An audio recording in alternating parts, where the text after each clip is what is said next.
42 წელია ქუჩაში ცხოვრობ, ნაქირავი ბინაში, ავანტყოფის შვილი, მე 12 წელია ოპერაციები, ვარ წამალ დამოკიდებული. არ არსებობს პროექტი, რომ ჩვენ უსახკაროები პროგრამაში ჩავხდო. იყო ერთი თვის უკან შეხვედრა მერის მოადგილესა, წინასწარ ჰქონდა თხოვნა, რომ შეხვედრილიყო და მოუთხოვა ფინანსური დახმარება. ერთერადი აღებული გაქვს და გეყოფა. ნუ მაინტერესებს, მათი ხელფასებით 10,000 ლარამდე ავიდათ, რის ხარჯი ავიდა, რას აუკეთებენ მოწყვლად კატეგორიებს. ისე გავიდა ერთი წელი, არამსუ ისა მიუწვდომელი ჩაკეტილი სფეროა, მერი, მისი წარმოადგენელი, უხეში და უკონტაქტოა მერის წარმოადგენელი, სრული ამ სიტყვის მნიშვნელობით, რა უთხარი, ჩემი წარსული, მე ვარ უსახკარო, არ მაინტერესებს საერთოდ, ასეთი ხელისუფალი ჩვენ არ გვჭირდება.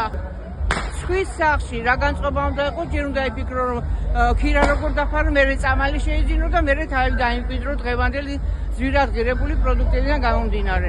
ძალიან გაჭირვებული ადამიანი ვარ.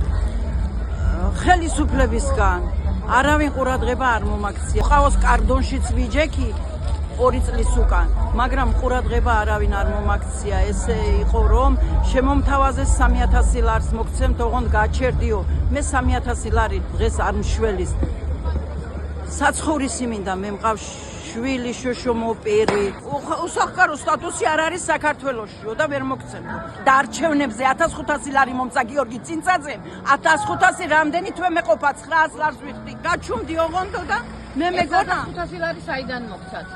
მე რა ვიცი, თავის ჯიპიდან ალბათ რო ხელზე მოგცათ? ხელზე მომცა, გამაჩუმა. რატო გამაჩუმა და არ მირიცხავს? მეუბნება ხელშეკრულება გააკეთე. აჭარაში არავინ არ აკეთებს, ვინც აქირავებს ბინას, ხელშეკრულებას არავინ არ აკეთებს. მთელი ქალაქი მოვიარენ, მთელი სადარბაზო, ვინც აქირავებს არავინ არ აკეთებს. სად წავიდე, რა ვქნა, ავატყოფის შვილი მყავს, შუშუმეფირი 34 წლის არის, 10 წელი ავად მყავს, 10 წელია ბრძოლობ, რაღა ხელისუფლება არის მაშინ. ქუჩაში ვარ, მე დარჩენილი შუშუმეფირით. სად წავიდე დღეს, სად გავათენო, სად აღვნიშნო. ჯანმრთელობა მაგზავნის მერიაში, მერია მაგზავნის ჯანმრთელობაში და ასე პატარა ბავშვით მატარებენ ზევით კვევით. ამდენი ცათაბჯენებია, 1-20 კვადრატი ვერ გაიმეტა ხელისუფლებამ ჩემზე. ყოველ დღეს აქავარ, ყოველ დღეს აქავარ. მერიაში, ჯანმრთელობაში, ხელისუფლებაში. არ არის უსახკარო სტატუსი არ აგვაქვს ჩვენ.